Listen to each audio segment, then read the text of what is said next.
Existing frameworks.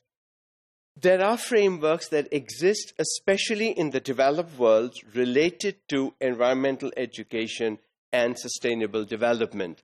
We don't have to start from scratch. We need to look, we need to find, we need to see and get stuff from the developed world and see how we can use it.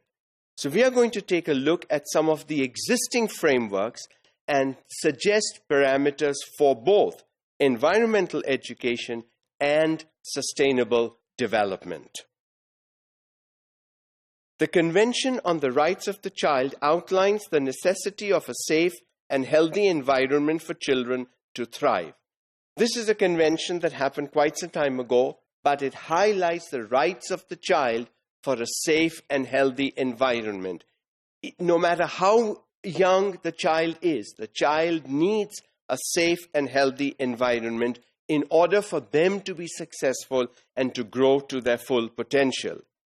Every child should enjoy a standard of living that promotes his or her physical, mental, spiritual, moral, and social development. Education is not just linked and tied to mental development.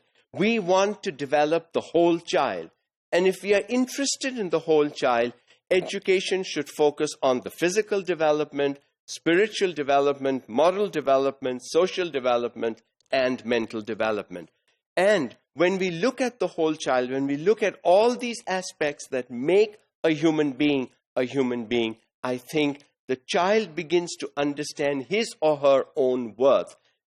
If we focus only on the mental development in education, we will lose on the others, which is not a good sign. Education must equip children with the necessary skills to participate in a free society and enable them to realize their potential. Every child has potential. There is no child without potential. How do we know what the potential of the child is? We will only know the potential of a child if we let them experience and do things their way.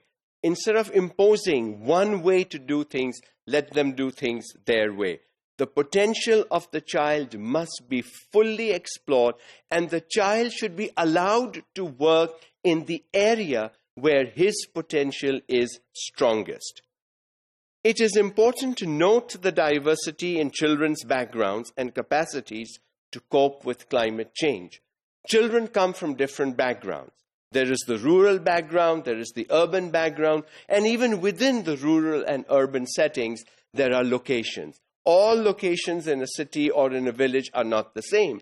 So with this diversity of children coming to any classroom, to any school, how do we bring unity in this diversity? How do we help children stay safe, cope with the diversity, yet work to their full potential?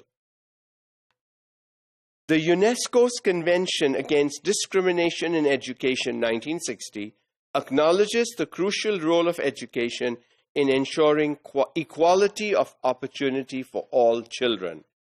Long time ago, 1960, UNESCO did this convention and wanted all children to get an education, to get a quality education.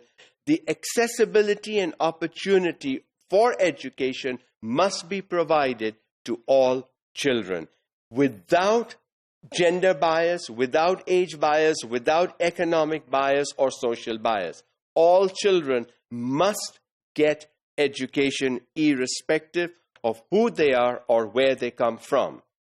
In the last 2 decades, climate change and environmental education have become a major tool for protecting the environment and ensuring sustainable development. In the past 2 decades, which is about 20 years, which is around the turn of the millennium, this happened. And if the environmental education is becoming an impact, is giving an impact, is showing an impact on the sustainability of the development and the precursor to environmental development, I think it is a good step.